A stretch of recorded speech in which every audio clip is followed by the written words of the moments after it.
Peggy 18.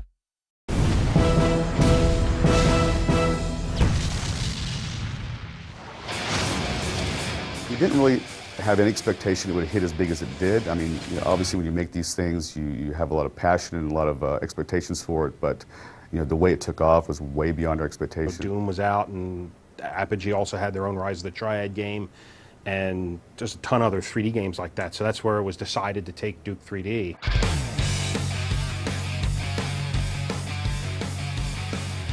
Duke Nukem came out right when the industry was transitioning from the sprite-based games, and that would be where everything is actually, even the bad guys, the animated bad guys, were just a flat piece of art. And as you moved around them or they moved around, it would just orient itself differently. And the industry was changing then to true 3D model with Quake. I don't know if it was the first, but that was the big one coming out.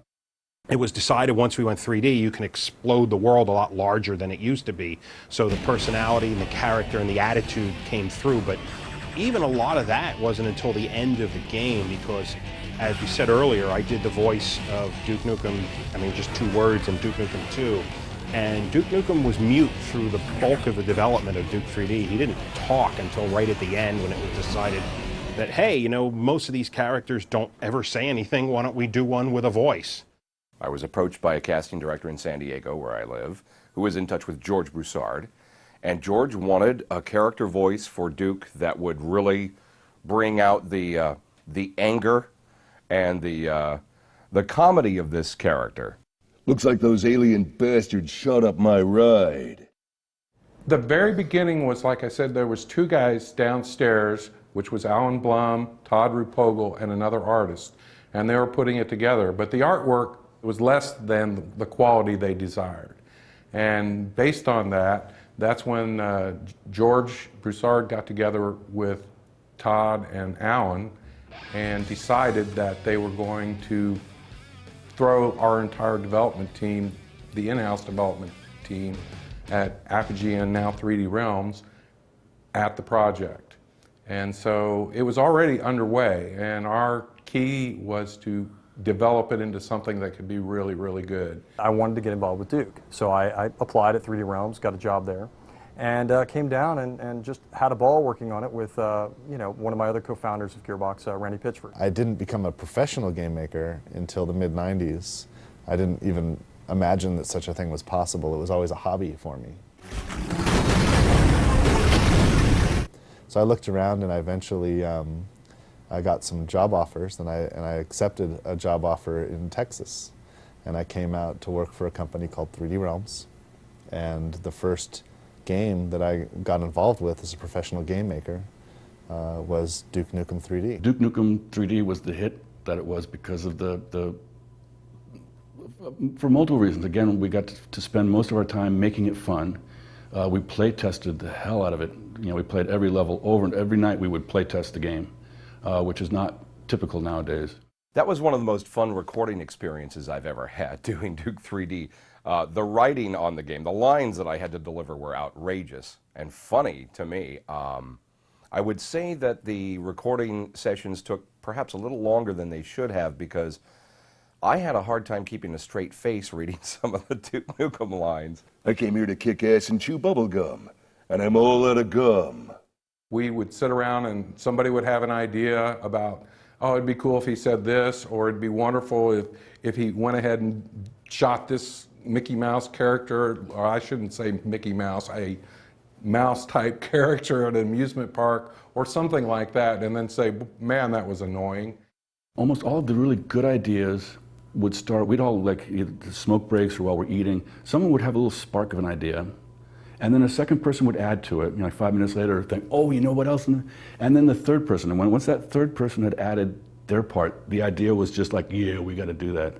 And as I recall, I'm not sure exactly if I remember correctly, but that was how somebody thought to have this lizard monster drop poop every once in a while, and then we have Duke Nukem, when he steps in it, he'll leave footprints. And then that turned into the footprints that we used quite a bit for stepping in anything.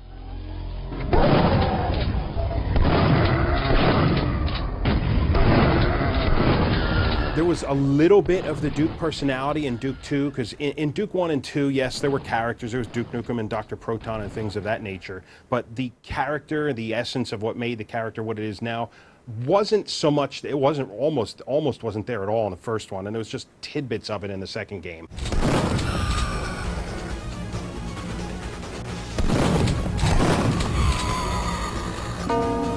Come get some.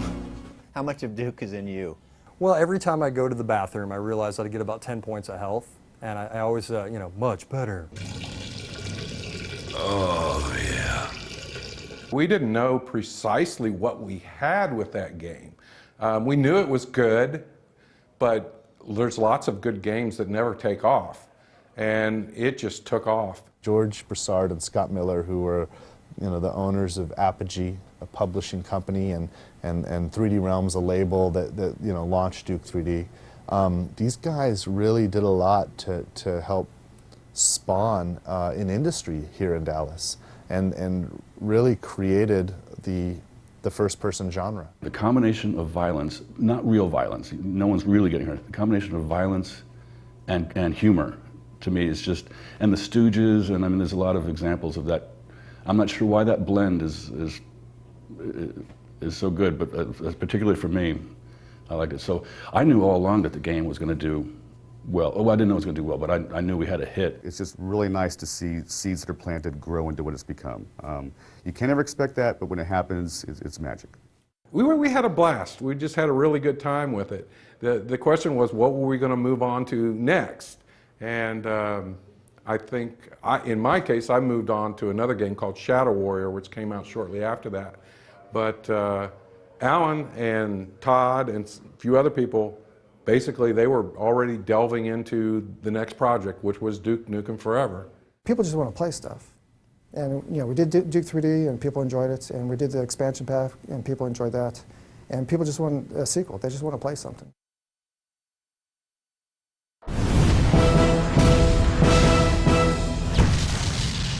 Come get some.